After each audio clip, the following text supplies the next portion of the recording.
Welcome to the top women's rugby news for July 19th through August 1st. We're going to do things a little bit differently this week. I'm still going to talk fast like I always do, but I got to cover 2 weeks and I'm going to go in detail for the Olympics. You'll also see that I'm going to use a script just because I want to make sure I get all these Olympic details and other things correct. So here we go. Let's start with the Olympics. New Zealand has conquered it. They defeated France in the final and now has every major title for women's rugby in 7s and 15s. Let that sink in for a second because then it's an amazing feat. And I don't know that it'll continue because we do have the World Cup in 2022 and obviously it's in New Zealand. They're favorites, but upsets happen. France took home the silver after only qualifying for the games. They had to go through the World Rugby Repechage Sevens tournament even to get there, and to then get to the silver medal match is an amazing accomplishment on their end as well. Hats off to them.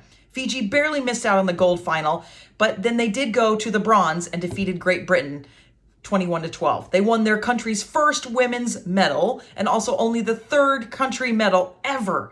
An amazing, amazing accomplishment. I'm just going to keep saying amazing, amazing things are happening in women's rugby. Australia took 5th overall, redeeming themselves of an earlier defeat of USA, but in the rematch they won 17-7 to take 5th. China placed 7th. They were behind 10-0 after Russia put 2 scores up, but then were able to overcome and win 22-10. That is an amazing accomplishment for this program overall. Canada placed 9th with a 24-10 defeat of Kenya, and Brazil beat Japan 21-12 to secure 11th place. It was an amazing tournament, lots of great things. We had so many great stories about players, and they had to go through all the COVID protocols and all of that. But of course, there was a downer. During Canada and China's match, there were some disparaging comments made by men's assistant coach for 15s Canada, Jamie Cudmore. He made some disparaging and racist remarks, and eventually it was brought up by the players. Rugby Canada did come out and said that they were looking into it, kind of a soft response, but then a day later did come out and say they've relieved him of his duties. He's also apologized, but there's just no place for this in rugby, period. It doesn't matter the gender. There's no place for this, and it's got to stop. You know what? There was other news this week. In 15s news, something still isn't right in Wales. Recently appointed head coach Warren Abrams of the 15s program is leaving to pursue other opportunities. This follows a departure of skills coach Rachel Taylor prior to the Six Nations, and then they had that lackluster support or performance at the Six Nations. You know, there's just something going on in Wales, and they've got to get their camp right as well.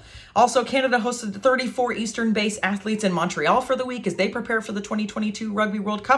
Australia and New Zealand will host the O'Reilly Cup in September. It's a 2-game series. And then in domestic news, Cell Sea Sharks ensure they will remain in South Africa's Premier Division when they beat MasterCard Golden Lions 27-0. Canterbury still sits atop the Dr. Farah Palmer Cup Premiership, while Manitoba remains in the reigning in the championship. Ireland has confirmed fixtures for the 2021 Vodafone Interprovincial Championship beginning in late August, and USA Women's Premier League has switched to a spring league and we'll see matches starting in April 2022. So that does it for us this week. There's also 8 feature articles on our post and 4 media. As always, you can read everything at yscrugby.com, and thanks for sticking with us this week. We'll see you next time.